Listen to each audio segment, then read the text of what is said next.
Bienvenidos. It's good to have all of you back here this week for our first lesson of the spring 2026 semester. ¿Cómo les ha ido? Everybody doing good today? Feel free to use the chat or unmute yourself if you're feeling good today. Got a thumbs up from Marisa.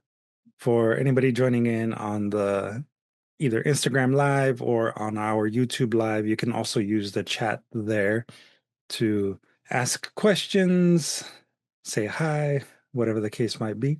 Y en el chat de Zoom, like I said a moment ago, you have access to the handout that we will be reviewing today. So go ahead and download that if you like.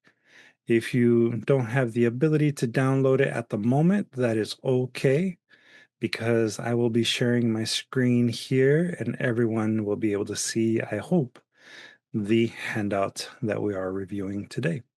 And again, if you have any questions at all, at any point, if you want me to slow down, you're welcome to raise your hand. Y aquí en el chat les estoy poniendo la cita de hoy, aunque hoy no es tanto cita que un poema. So for those of you that are joining us for the very first time for one of our lessons from Conchas y Café, it's kind of like our little tradition to usually break the ice by actually reviewing and getting into some analysis of a quote. And like I said, this time around, it's not so much a quote as an actual poem.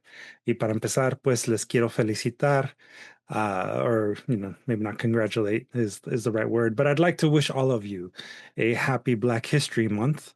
The poem that we're going to be looking at right now comes from none other than Langston Hughes, quien nació el 1 de febrero en el año 1901 y falleció el 22 de mayo en el año 67. And as an African American writer, poet, playwright, and social activist, he was also a major figure of the Harlem Renaissance, for those that aren't really familiar with Langston Hughes. Y como ven aquí tenemos un poema que se llama Canto Solar, o por lo menos así es como lo traducí. And in English, in the original language that the poem was written in, this poem is called Sun Song. And do I have a volunteer that maybe might want to read it to us, ya sea en español o en inglés? Anybody want to give it a shot? Don't be shy. I can read it. All right, Miss Mary. Okay. Song. Sun and softness. Sun and beaten hardness of the earth. Sun and the song of all the sun stars gathered together. Dark ones of Africa, I bring you my songs to sing on the Georgia roads. Excellent. Thank you, Miss Mary. Y en español, tengo por ahí un voluntario que me lo puede leer. Maybe Abraham, you want to test out your mic setup? Why not? Why not? Can you hear me? Yes, we could hear you. Sol y suavidad. Sol y la dureza golpeada de la tierra. Sol y el canto de todos los soles, estrellas, juntos reunidos. Los oscuros del África. Les traigo mis canciones para cantar en las calles de Georgia. Excellent. Thank you, Abraham. So, ¿qué piensan? ¿Cómo les parece este poema de Langston Hughes? Is there anything that stood out to any of you, just to get us started? And remember, there's no right or wrong answer. It's just, what comes to mind first. Oh, sorry, I probably should raise my hand, but Yeah, contrast of like of I don't know, maybe harshness and beauty, like hard and soft. Mm-hmm. Yeah, the softness here and the beaten hardness there, right? In the chat, we got a comment from Marisa saying, repetition of sun. I can almost feel the heat. Yeah, it's definitely playing a pretty big role, right? The repetition. Anything else? ¿Hay alguna otra cosita que haya resaltado para ustedes? Anything that maybe I don't know, it triggered a memory, an emotion, anything like that? Well, he's saying, I bring you my songs Mm-hmm. and to sing on the Georgia roads. So he's going from like this metaphor Mm-hmm. to something very like if I was from Georgia, I'd be like, wow. I mean, I am going wow anyway, but um, he's just connecting those two things. Mm-hmm. Excellent. Thank you. Abraham and then Grisel. Well, just because you kind of gave us a little of the bio behind the writer, Yeah. it kind of gives me the sense of this culture that is from somewhere else, which is Africa, Mm-hmm. gathering and making this new cultural, um, what would you call a central or epicenter in Georgia, especially of music, it seems. Mm-hmm. Yeah, like he's almost bridging the two continents, no? Hmm. Yeah. Yes. Thank you, Abraham. And Grisel? Well, I wanted to say, you know how at the beginning it talks about being something nice and soft, Mm-hmm. but then at the bottom it's dark. So it's like what happens when you were at one place, you were happy at your happiest place, but then you move into another place and it's like darkness in there. Mm-hmm. I don't know. Yeah. Yeah. No, that's a good interpretation too. There's, I think, kind of like what Max was saying. No, there's a contrast that's happening here between the sun, the idea of light and heavens, with a contrasting image of darkness and roads and hard packed earth or beaten hard earth, right? So there's definitely a balance happening here. Yeah, it's not necessarily like that, but it's like I kind of like identify myself with it in a way, if you Mm, could say that, because when I was living in Mexico, it was a different, what do you call it? I don't know. Like he said, it was shinier. Like the mm, sun was out, you know. And once I moved to USA, I rarely knew anyone. So it's like I start from the beginning. Like I don't know where to start. Like, yeah. mm. Yeah. So it's maybe like a sense of longing and a sense of isolation that he may be trying to maybe illustrate for us, right? In a way, yeah. Yeah. That's how I feel. Cool, cool. Max added in the chat voyage, passage, and migration. I think those are maybe some keywords that may have come up. I also see here in our chat on YouTube, we have someone hopefully able to log on soon. So good to see you there, River. Thanks for joining in that way. And we have a few people in our Instagram live too. If at any point anybody on Instagram live would like to share their thoughts, they're more than welcome to use the chat feature there. So I don't really have a whole lot to say about this poem other than it's definitely using some tools here that we might recognize in poetry, right? The idea of repetition. It could be, also the idea of contrasts. And, you know, yeah, Miss Mary added in the chat that he could be mentioning skin color. Maybe the idea of dark ones being people that are not illuminated or people that are of a darker color, right? So it could be literal, it could be metaphorical. I think there's also a almost like calling back to a previous identity that might be happening here.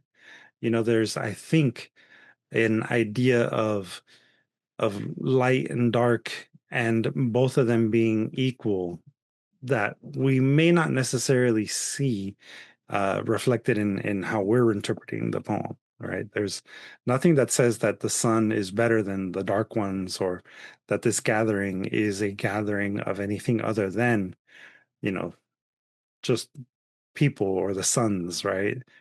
the idea that he's bringing his songs to sing on the Georgia roads, it could be that it's more like saying, I'm bringing all of you with me.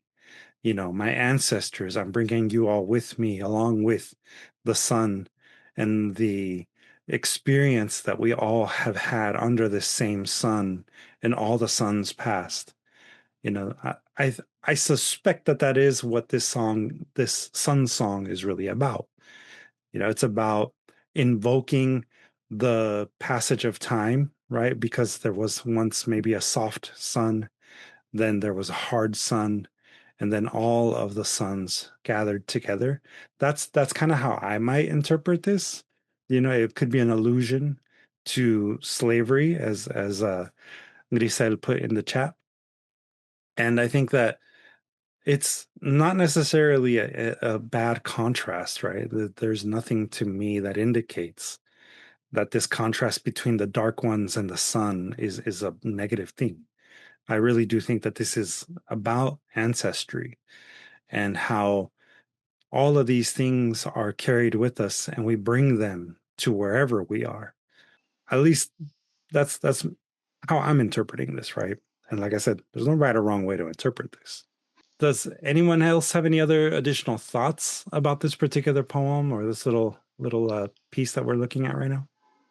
Well, just that in Spanish it says juntos reunidos, los oscuros de África, les traigo mis canciones para cantar en las calles de Georgia.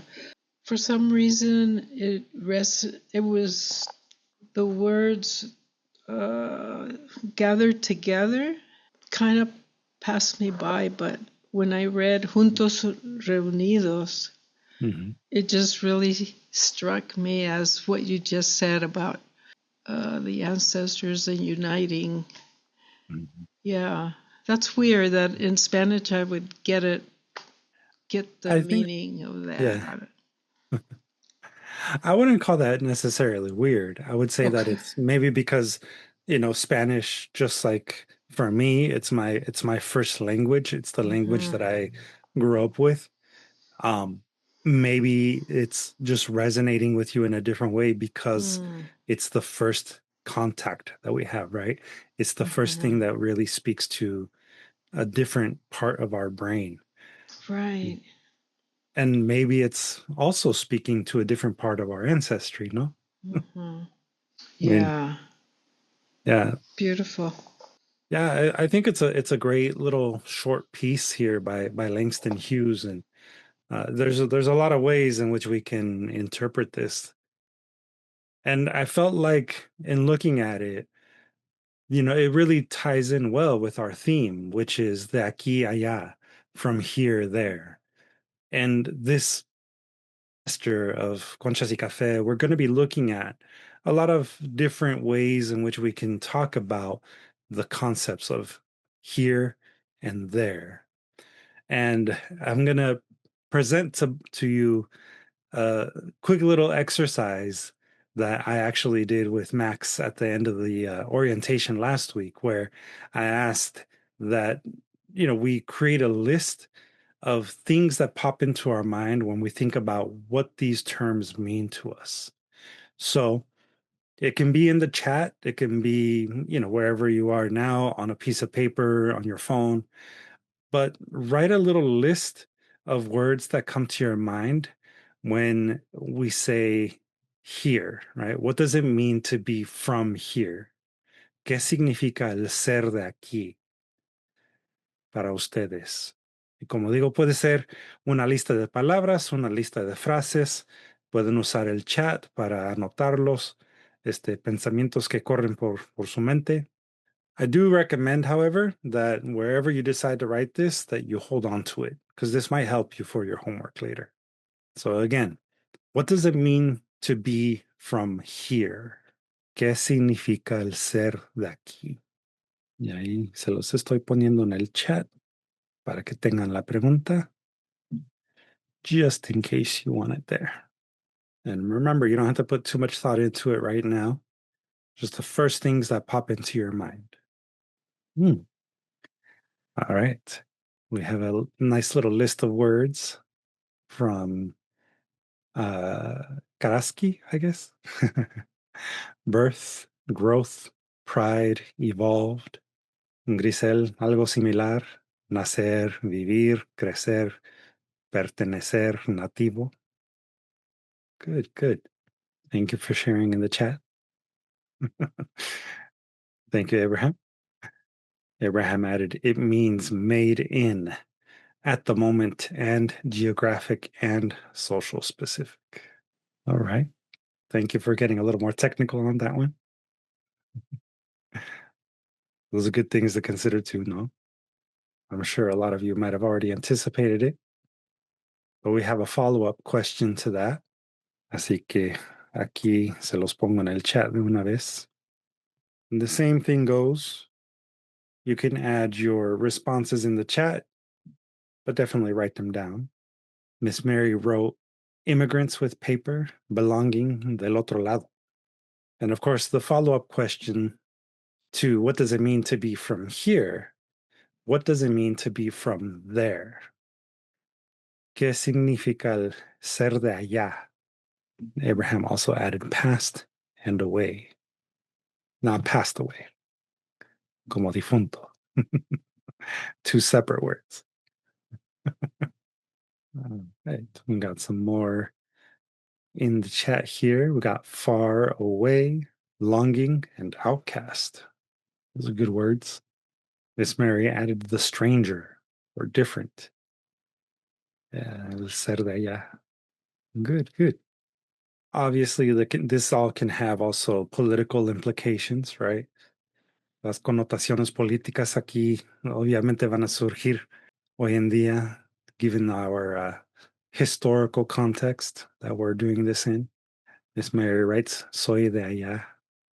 When I asked this same question of the mentees that I meet with on Wednesday evenings, they not only talked a little bit about the idea of immigration and all of that, but also of the emotions that we experience too, right?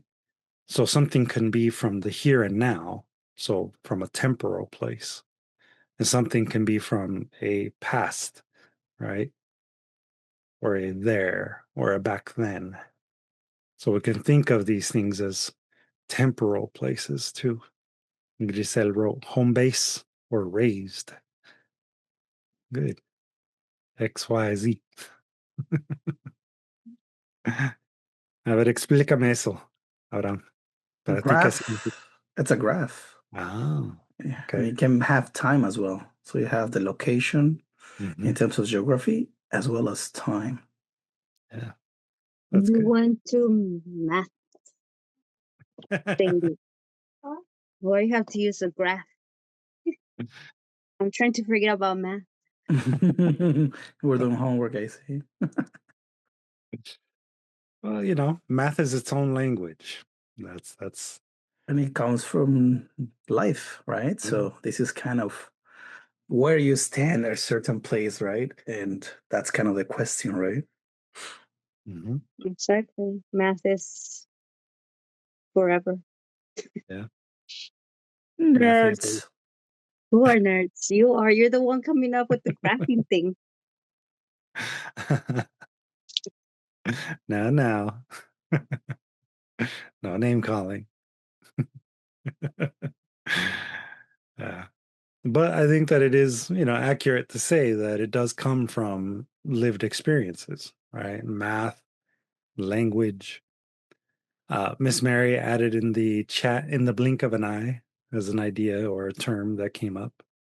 And Max added white supremacy, cultural loss and longing, the prison industrial complex, surveillance, survival strategies, the in between, not from there, but not American enough. Yeah, all of that applies here. I'm not sure if everybody is familiar with this term, but you know, at least in Spanish, we have the term ni de aquí ni de allá, which I think is maybe more of a Chicano sort of conundrum that we experience, or just an immigrant conundrum that we experience in that, you know, we're in some ways, as we acculturate, as we become more American, we're never going to be American enough, pero tampoco vamos a ser lo suficiente X, para el país de donde venimos. And that's, I think, one of those cultural tensions that we all experience, especially for those of us that are the children of immigrants or who are immigrants ourselves to a certain degree. It's like, where do we fit in, right? We're like on a threshold, somewhere in between places, in a liminal space, como quien dice. Yeah, that's right. It's an existential and identity question. And I think that part of the way that I was thinking about the theme, de aquí allá, from here there, this theme that I selected, I wanted us to be able to think about this not only in an existential sense or in an identity sense, but in whatever way makes the most sense for you. And I think that it is important for us to really look at our ideas of de aquí allá, of being here and there, or from here, there. It's important that we look at that, I think, in at least one of the ways that we're talking about right now, which is identity. Entonces, para eso vamos a seguir y vamos a hablar un poquito sobre identity formation. And I think that in order for us to talk about identity formation, I mean, there's a lot of theories about how we as human beings evolve our identities and the way that we form our identities. Yo, por mi parte, yo sí creo en que estamos evolucionando cada día. We may not be the same person that we were yesterday or even a month ago or a year ago, much less 10 years ago. We do evolve over time, at least if we're learning from our mistakes and we're exploring other things that are new to us. So in that way, our identity does change over time, and it's based on lived experiences. And for better or worse, there are other things that shape our identities as individuals. There's certain power structures that have been created within society, within our individual cultures, that shape how we form our identity, how we see ourselves. En parte, esas estructuras de poder, pueden incluir cosas como nuestra raza, la etnicidad con que coincidimos, orientación sexual, el lugar de origen de uno o nuestras discapacidades. There's a lot of different types of subcultures within a larger culture that also inform how we view ourselves. But a lot of these power structure ideas, they're things that are based off of maybe, like I said here, race, ethnicity, sexual orientation, place of origin, or disabilities, right? These are all different power structures that exist within societies. And they are different from region and culture and social history. A colonizer country is not going to have the same sort of power structures as a colonized country. The quote unquote third world is not going to be viewed at in the same sort of spectrum of power as, first world countries. There's a lot of nuance here, But overall, this all kind of comes back to the original idea of intersectionality. Y para los que no conocen lo que significa la interseccionalidad, eso significa la superposición de estructuras de identidad y de poderes. And this intersectionality term is something that was created by the African American scholar and civil rights activist Kimberly Williams Crenshaw. And I found this interesting social identity wheel that in some ways describes how this concept of intersectionality works. Y aquí, como ven en medio de la rueda de identidades, aquí tenemos diferentes, hay que decir, preguntas o cosas que nos ayudan a entender lo que es una identidad y cómo vamos formando nuestras identidades. The four concepts in the middle here, they're they're the things that we recognize as part of our identity and as part of other identities that form how we navigate the world. Y por fuera tenemos las diferentes estructuras de poder. The outer ring is the ring that shows the different like systemic definitions of power. And they're things based on race, ethnicity, etc., etc. So this concept is not as complicated as it sounds, but like I said, it is very nuanced. And this doesn't necessarily apply to everyone. And it comes from a place of really trying to break down the masculinity or the like the masculine version of the Black movement, the Black Power movement, and also in response to white feminism that was primarily what feminism was through the 70s into the 80s. So, como teoría que tenemos aquí sobre las identidades viene desde apenas del año 1989. So it is a relatively new concept in the whole theory world. Does anyone have any questions? ¿Hay alguna pregunta sobre este concepto de la interseccionalidad? Or has anyone studied this and maybe has other insights that I might not have? Yes, Abraham. The 80s is way back. Me hace sentir viejo. As the song says, cuando apenas era un jovencito. Yes, Abel? Um, I studied this in school, and it reminds me of a word. I don't know if you said it, but it's one word that basically encompasses everything you just said. And it's like that word embodies your perspective. It basically embodies like when you ask like what is your it's similar. I thought it was epistemology, but that's something else. But I think it starts with an E. But it's basically that if you were to ask me what is your and then that word, you would be asking me what is your experience through all of these separate lenses that this wheel shows. It's gonna bother me, but I'll try to look for it. Yeah, if you can find the word, it'd be great to know it. Ultimately, I think that it's very easy to reduce people's experiences down to just these things, and how they shape our identities. But the reality is that it's very nuanced. And all of these things do overlap. Cada una de estas cosas aquí, cada uno de estos, ¿cómo se llaman? Conceptos o frases son estructuras de poder que se superponen uno encima del otro y van informando nuestras identidades. Yeah, it's almost the same as attitude test, Yeah. which gives you a kind of answer, but it's more like one day you can be a little more of that or less, and also depends on the timing. So it's not an exact science. It's not science, basically. Yeah.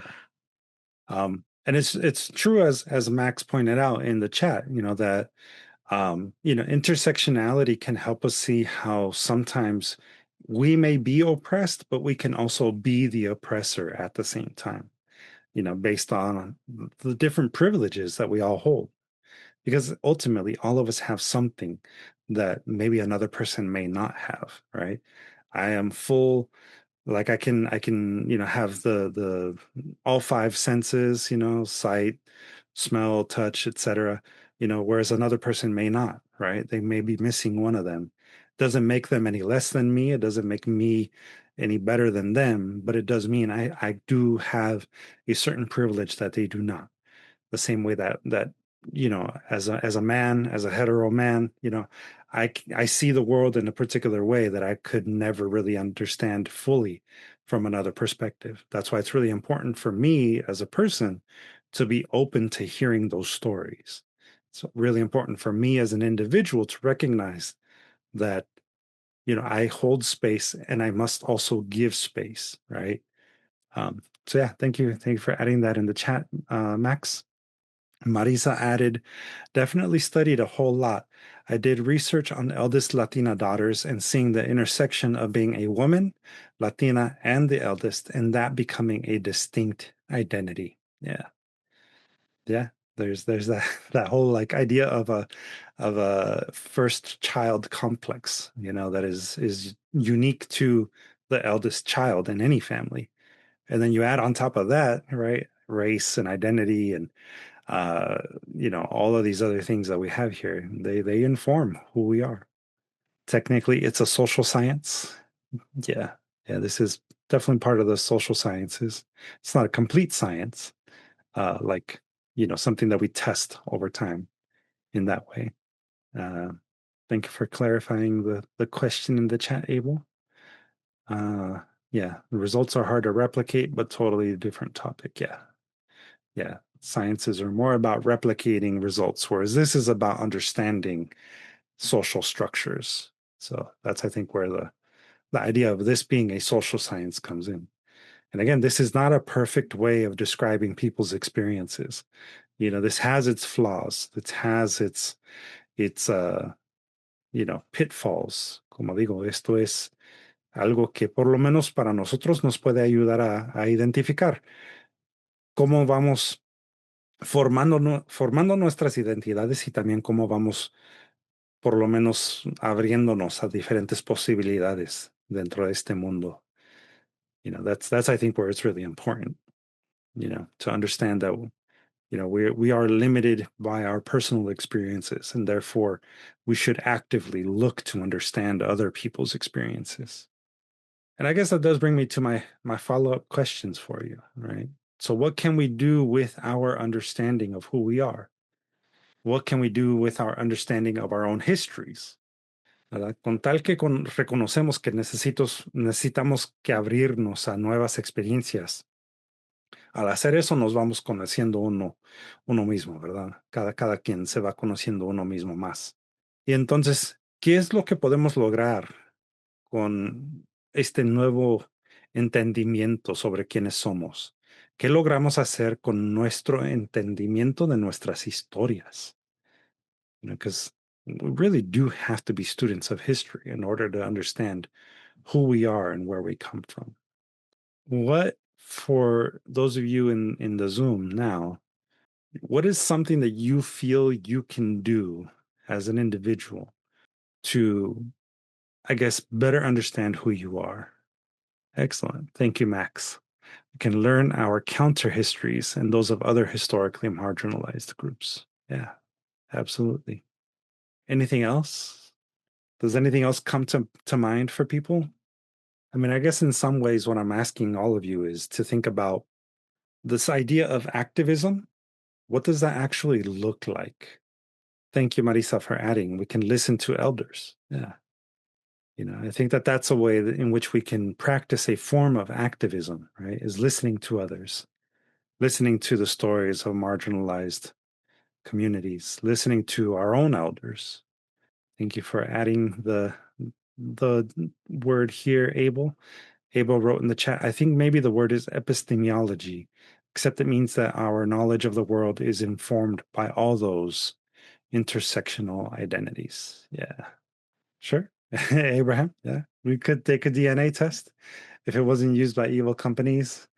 We can ask the previous generations, their history, become self aware. Yeah. Miss Mary added, we can see what needs we each have in different areas. Yeah. And Grisel wrote, nuestros ancestros. Podemos conocer a nuestros ancestros más. Yeah. So thank you, everybody. I do want to reinforce one thing. I think that it's really important for those of us that maybe can't go out and like go to protests. We can't march.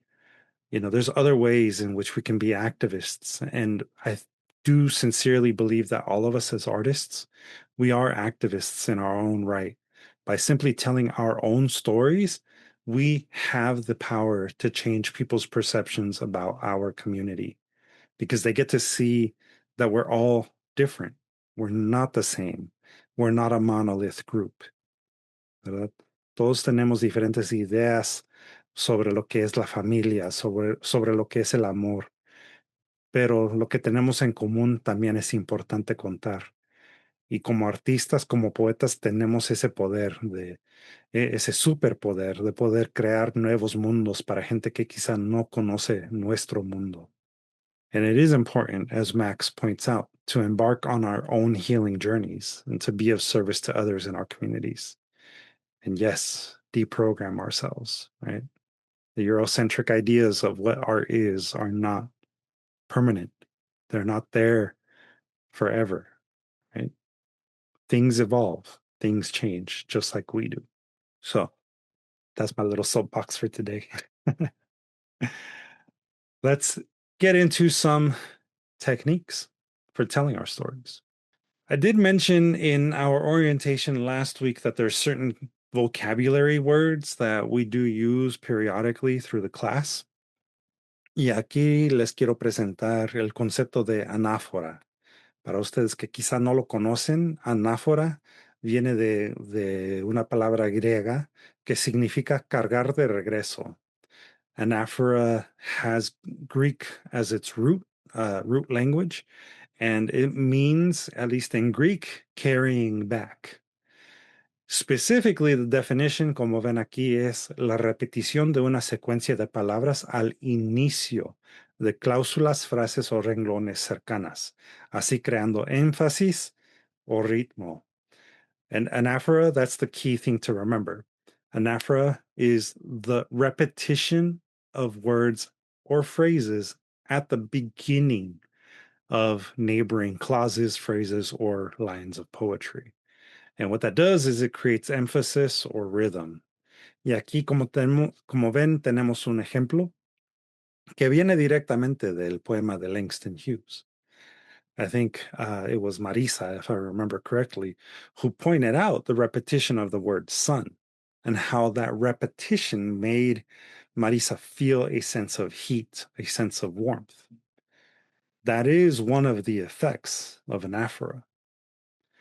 Y como ven aquí, como digo, anaphora crea un tipo de ritmo, sol y suavidad, sol y la dureza, sol y el canto. So, again, the word sun and, or the phrase sun and, sol y, that would be the anaphora that's happening in this particular example. Now, anybody want to take a guess at what the next one might be? If this is the beginning, the end of the clause, yes. Thank you, Marisa. And that one in particular is called epistrophe. Epistrophe also comes from Greek and it means return.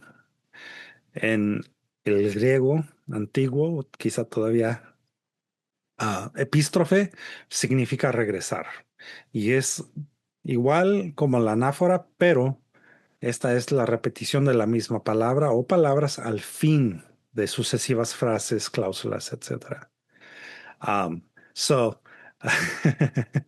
yeah, I apologize, Abraham, for bringing in a Eurocentric idea. But then again, this is where language kind of is tricky, right? It's hard to deprogram ourselves from the words we use. Pero como ven aquí, tenemos a epístrofe. And epistrophe, again, it is the end of the clause, right? So we have a repetition of a single word or words, a group of words at the end of successive phrases, clauses, or lines. And that's, I think, something that's important to note, right? It's successive, meaning that it's one after the other. I've seen it done before where you have maybe every other line. That could still play into the idea of an epistrophe, and it probably would still be defined as one. But the most successful ones, or at least the most obvious ones, are when it is in succession. Aquí, como ven, tenemos a un ejemplo que yo escribí. The phrase as time, as time, as time, time. The word time itself is the epistrophe that is happening.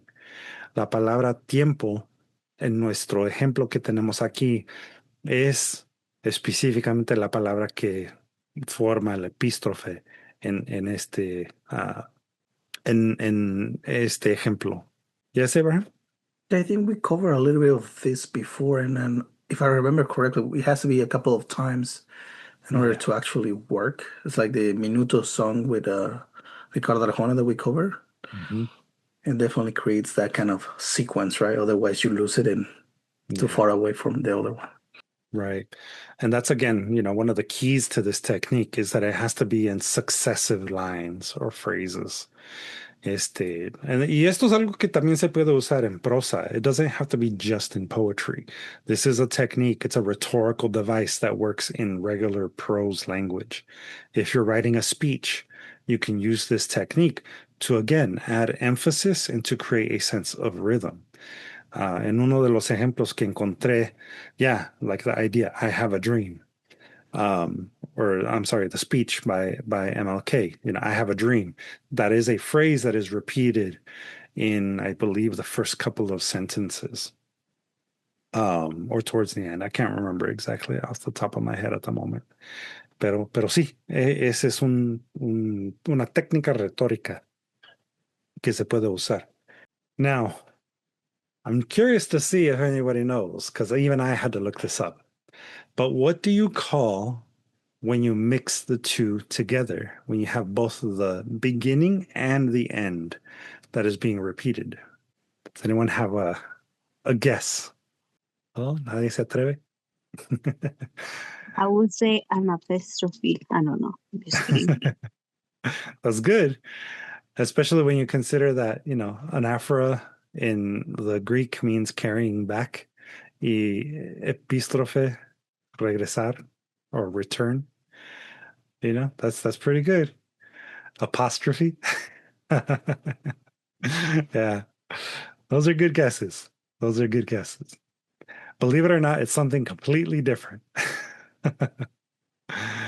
It is actually Symploce. Symploce. I don't know where the emphasis is. Yeah, sure, you could call it Daft Punk. But it is a Symploce. En el griego significa entretejer. I really like the actual definition of it in the Greek, interweaving, Symploce. And as you can see here, it's a figure of speech where essentially you combine anaphora and epistrophe. Remember, anaphora is at the beginning and epistrophe is at the end.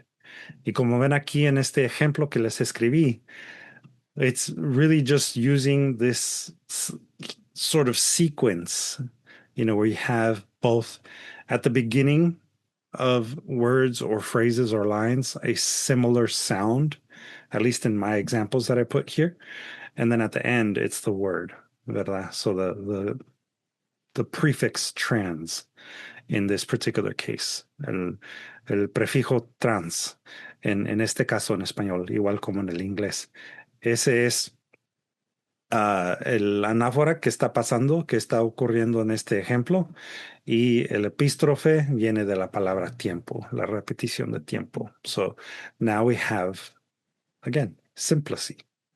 Does anyone have any questions about any of these techniques? ¿O todo les quedó claro? Lo que se usa mucho en las canciones, ¿no? Cuando están componiendo música. Yeah, yo diría que sí. I mean, en parte porque es mucho más fácil rimar usando la misma palabra. But then when you're using anaphora in a song, I mean, you're creating a rhythm at the beginning of a lyric. And so this is very common in music, for sure. It just makes me think about rapping, because you use a lot of those type of words. So, Yeah. Yeah, and that's, for those of you that might not know, like that was my first love. Like that was what got me into writing. I wanted to be a rapper, and that led me down the path of becoming a poet. These techniques that you find in music, which is the original type of poet, right? The musician was also usually a poet in los tiempos antiguos.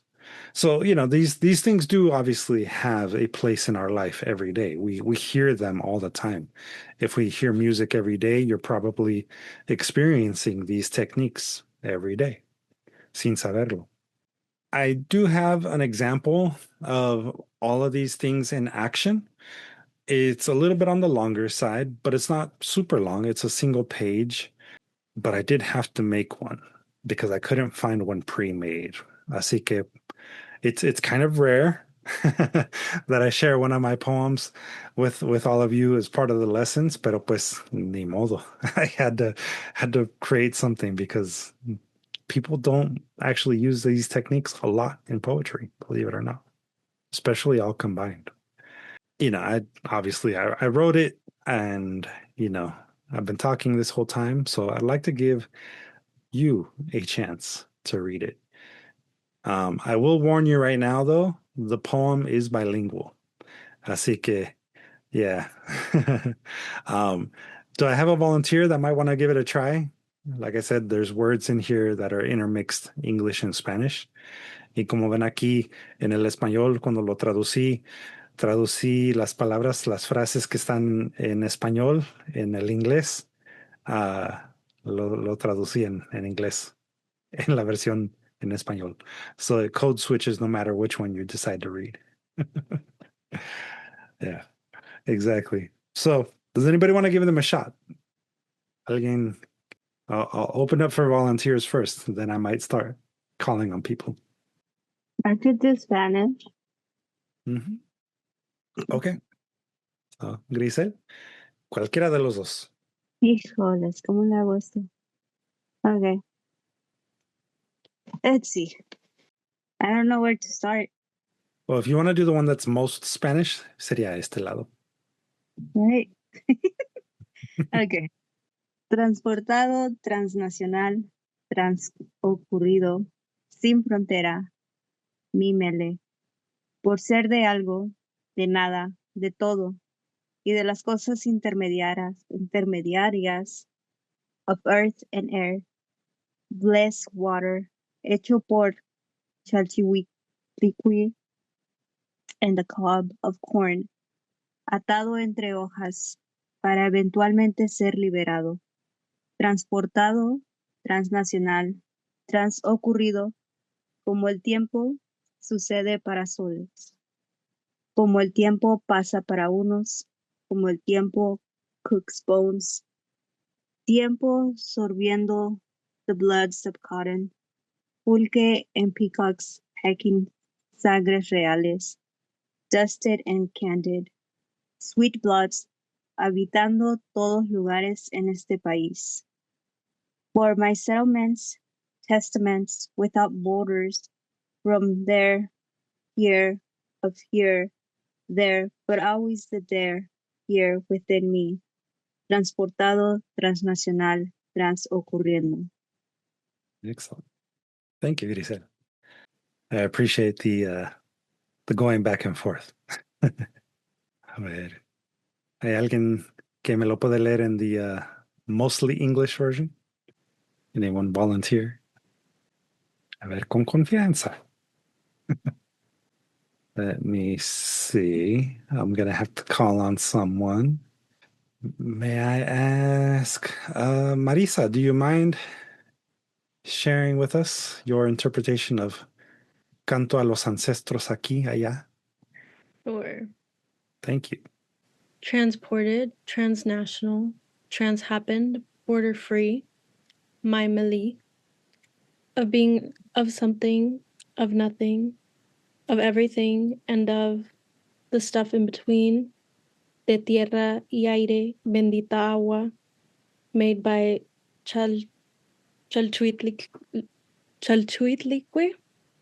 y la mazorca de maíz, bound in leaves, and eventually be set free, transported, transnational, transhappened as time, happens for sons as time, passes for some as time, cuece mis huesos, time, sipping on sangres de algodón, pulque y pavos reales, picoteando royal bloods, polvoreados y escarchados, sangres dulces residing everywhere in this country. Para mí, asentamientos, testamientos, sin fronteras del allá, aquí, de aquí, allá, pero siempre el allá, aquí, entre mí, transported, transnational, transhappening. Excellent. Thank you, Marisa. Appreciate your performance. ¿Qué piensan? ¿Cómo les parece lo que acabamos de leer? English is the original? Yeah. I did write it first in English. At least I started it in English and then, pues, lo terminé así, luego lo traducí. Well, definitely has all the stuff that you have been covering. From the beginning, trans, then we have the other one that was time, and then there was another one. I forgot, where is it? I think I saw it somewhere else. Tiempo, I think that's the one. Yeah, I need the sure Spanish. That's why I was confused. And then we went back to the beginning. Mm-hmm. Yeah, I felt like it was, a good structure. Circle of life. Exactly. To bring it back full circle. Pero no igualito como el inicio, ¿verdad? Like there's trans happened, past tense. Anyone else have anything that stood out to them? Anything that they I don't know, connected with? Anything that they think I might be able to improve?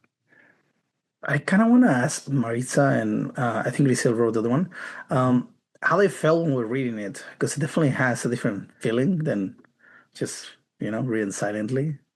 Yeah, that's a good question. I could definitely hear the rhythm more saying it out loud, and I noticed my tongue making the same movements. Ajá, ¿para qué leí? No me hubiera parecido. Yeah, no, it was like a tongue twisting because it's I don't know. I was like, wait, it's English now. How are you gonna turn this? How are you gonna start reading in English? I don't know, it took me a while. I don't know if you guys noticed, but yeah, it did take me a while to go back and forth from one language to another. But it was fun. And I mean, it's interesting how you are able to connect both. You end up with one word in Spanish, but then you connect it right away. If ¿cómo se dice? Fluye los dos. Well, thank you. Appreciate that. I mean, I don't necessarily want to talk too much about, my poetry. I feel like it's a little, I don't know. It's part of the reason why I don't generally bring my own poetry to show as an example of the lesson. Like I said, this time around, it's a bit difficult to find one that has the elements that we're reviewing all in one. But one of the things that I guess I feel like I can share is that what I was trying to convey with this poem is that the concepts of being from here and from there are fluid. There's no esté en donde esté, yo voy a ser siempre quien soy. There's no reality in which my being Mexican is going to be greater than wherever I am. My cultural identity, my socioeconomic identity, my family history, yo cargo todo eso dentro de mí. Siempre está ahí. Soy de aquí y de allá a la vez. And I think that that's where my thinking was when I was first starting this poem. And thank you for those of you that had positive things to say about it. I haven't quite exactly watched the multiverse, but I heard there's some madness. You should know. You have comics. Nah, yeah, I know. Yeah, I'm from Earth 2, actually. Which Earth, right? Exactly. Earth 2 to who? We're number 2.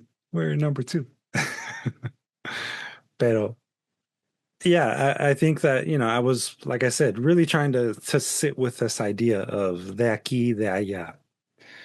And I think that yeah, sin fronteras, because in the end, we exist as naturally as we want, like animals don't have this idea of borders. Las monarcas que vienen desde Michoacán, vienen como quieren. They're not stopped to have their papers checked. There's just this man-made structure that says that one group is, different from the other, and it's all a fallacy. It's all fake. No somos nada más que lo que construimos, ¿verdad? So as I was writing this poem, it came from that, right? It came from some of the questions that I was asking all of you. What does it mean to be from here? And what does it mean to be from there? We all exist in a plurality of identities. We can be one thing and all things all at the same time. Por eso para mí, yeah, I'm transported, I'm transnational, and I'm trans happened, right? Like I go beyond these things. Abraham? Um, Now that Grisel was speaking about how she felt the switching of the languages, right? I kind of gave it a. I know you already do this Spanglish poetry, but it's still like for this one, I think it has that kind of extra layer of one person trying to figure out what language to work with, right? Because we know that people who do bilingual, they usually have almost like two brains, right? Because it's different ways of viewing the world, not just talking. So it's kind of that kind of I was reading English, now I'm supposed to read Spanish. Yeah. So I found that interesting, like a different layer to it. Yeah. And I don't know how many of you, write exclusively in one language or intermix your modes of speaking in your writing.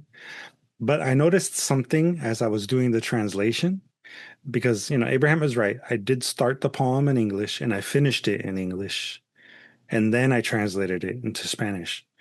And as I was doing the work of translation, I found myself wanting to just leave everything in Spanish, because for me, the Spanish just flowed that much better. It's my bias. It's ultimately my bias. I feel like, because it is my first language, it's the language I grew up speaking for the first many years of my life. It's lo que para mí es el hogar, ¿verdad? Es parte de mi ser, es parte de mi casa, de mi lenguaje de amor. So for me, the Spanish just has this special place to it. But the Luis, English, that's why kind of I went for like did this English first, yeah, because if the Spanish felt like you were forcing the English into it, yeah, and the English didn't feel like it. It felt like you were working with both somehow, even though it sounds weird, but it kind of felt that way. yeah, yeah. So, ultimately, where I guess what I'm trying to say for all of you that do write this way is to embrace it. You know, speak in the language that comes the strongest for you, and don't be afraid of mixing languages, because again, we're layers, we're multi-layered as people, and that's, I think, something we should be reflecting in the art that we create. Does anyone have any additional questions, any other things they'd like to add to the conversation? I was just going to say that I love the metaphor that you said about, monarchs and beetles or ants. They just cross. They can get insects or birds. They just live in the earth. And when you started the talk, that's what I was thinking. I go, God, we're really weird. Yeah. Because in a way, it's like, is this what it means to be a society that's been, what's the word? Everybody loves the word. Can't think of it now. That we are, we're not barbarians. We are civilized. Is that what it means to be civilized? Well, no, it could have a different meaning. It could civil, that we could live in harmony, right? Yeah. But I don't know that that's what it was meant to mean, because there's so many, like you said, structures. Yeah. I think there's an irony to the concept of us being a civil people when that's not always necessarily true. Yeah. Right. Yeah. Thank you for sharing your thoughts, Miss Mary. Yeah, in the eyes of the colonizers, I feel civilized, quote unquote, and who defines it? Yeah. Thank you for adding that, Max. Yeah, I mean, we it's important that we understand our histories, like I said, and I like the term counter histories. History is always told by the victor, quote unquote. Grisel? Okay, sorry. Maybe you guys went through this, but tell you the truth, I was doing something else. But yeah, I like how you cuando pusiste mi mele, like I pictured that little doll for some reason. Like right when I read that, I was just like, wait, like it made me transport myself to another place, like a place where I used to belong. I still belong there, but not as much as I should. I don't know. I don't know how to explain it. But yeah, so that's when I was like transportado, and like it did take me there.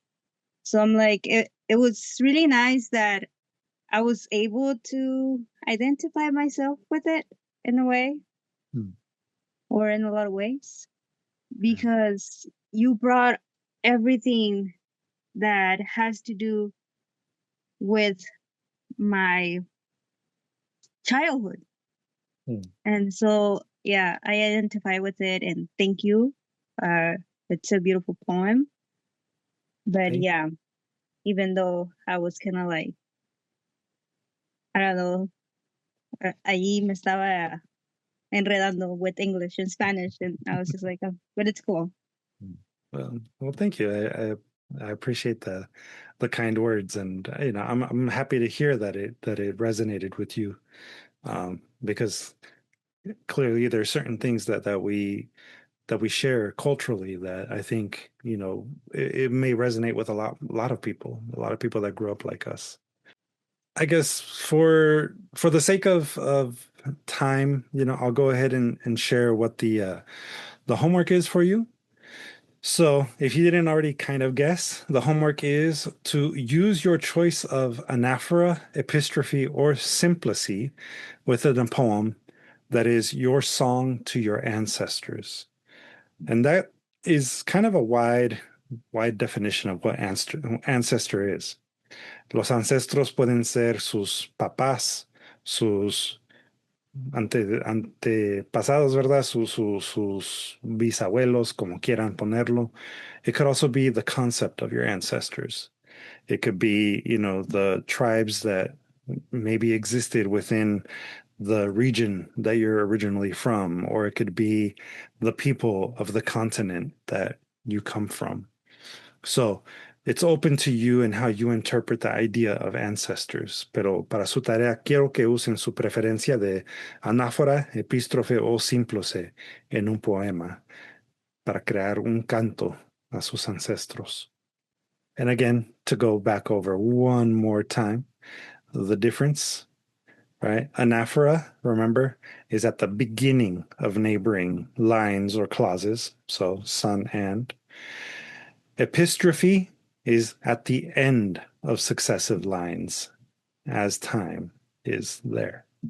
And then symploce is when you combine the two within your stanza.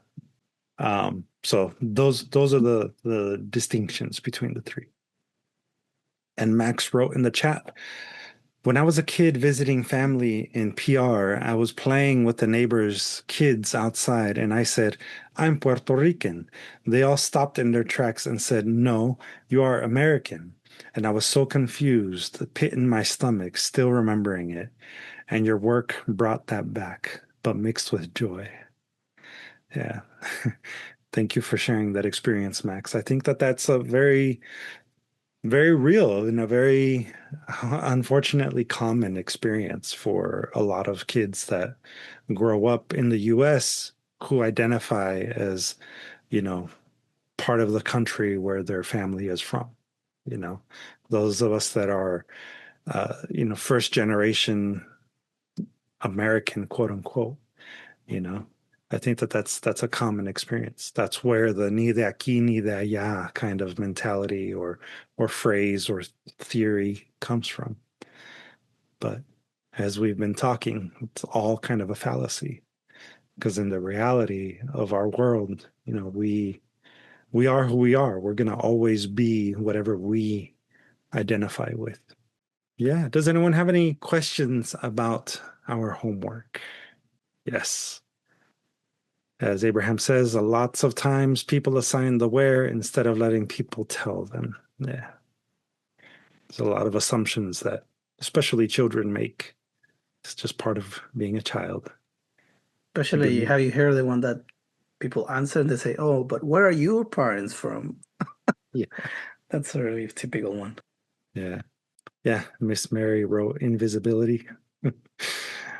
Yeah, that's I guess a part of it, right? We end up feeling like we become invisible.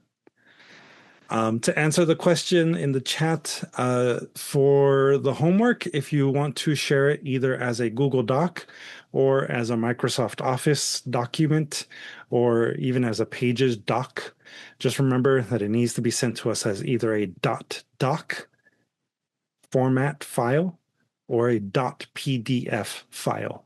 Basically a format that Abraham and I can open. If you share it as a Google Doc, that's perfect because that's easy for us to open since our emails are Google-based emails. And if you do share your homework with us in preparation for next week's workshopping session, if you send it by Friday, this upcoming Friday, that gives us plenty of time to be able to review it and be prepared to give you feedback on next Tuesday's session. And as a reminder, la próxima sesión no va a ser grabada, no va a ser abierta al público. It's not going to be live streamed. The workshopping sessions themselves are a little bit more private. So it'll be just you and the rest of the group that's actually enrolled in the class that joins in on Zoom. We'll be reviewing everybody's writing as much as we can. If we aren't able to get to your writing or artwork that you create this upcoming week, the following week we'll prioritize yours. But it is the next 2 weeks that we will be dedicating time to workshopping your pieces. I hope that answers the question. I feel like I might have rambled a little. And does anybody want me to read the poems too? I kind of enjoyed actually the hearing you guys read them, but You make us read our own poems, so you have to read it. Yeah, that's true.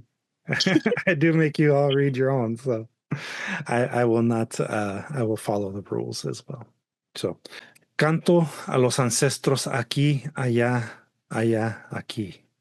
Transported, transnational, trans-happened, border, free, my melee, of being, of something, of nothing, of everything, and of the stuff in between, de tierra y aire, bendita agua, made by Chalchutlicue y la mazorca de maíz, bound in leaves to eventually be set free, transported, transnational, trans-happened, as time happens for sons, as time passes for some, as time cuece mis huesos, time sipping on sangres de algodón, pulque y pavos reales, picoteando royal bloods, polvoreados y escarchados, sangres dulces residing everywhere in this country, para mis asentamientos, testamentos sin fronteras del allá aquí, de aquí allá, pero siempre el allá aquí entre mí. Transported, transnational, trans happening. Y en la traducción también se los voy a leer. Song to the ancestors here, there, here. Transportado, transnacional, transocurrido, sin frontera. Mi melé, por ser de algo, de nada, de todo, y de las cosas intermediarias, of earth and air, blessed water, hecho por Chalchutlecue and the cob of corn, atado entre hojas para eventualmente ser liberado, transportado, transnacional, transocurrido, como el tiempo sucede para soles, como el tiempo pasa para unos, como el tiempo cooks bones, tiempo, sorbiendo the bloods of cotton, pulque, and peacocks pecking, sangres reales, dusted and candied, sweet bloods, habitando todos lugares en este país, for my settlements, testaments, without borders, from there, here, of here, there, but always the there, here, within me, transportado, transnacional, transocurriendo. All right, everyone. Thank you. Thank you. As we've been trying to do with our handouts, we have here some works cited. So if in case you want to learn a little bit more about the stuff that we covered today, aquí tienen el enlace para Sun Song by Langston Hughes. And if you want to also find the image for the social identity wheel that we covered, aquí tienen el enlace también. So eso sonó a conquista. All right. Thank you, thank you. I appreciate the support. Yeah, it's good to have you here joining us, Miss Luz. And yeah, I think that we will call it a night. Thank you again, everybody.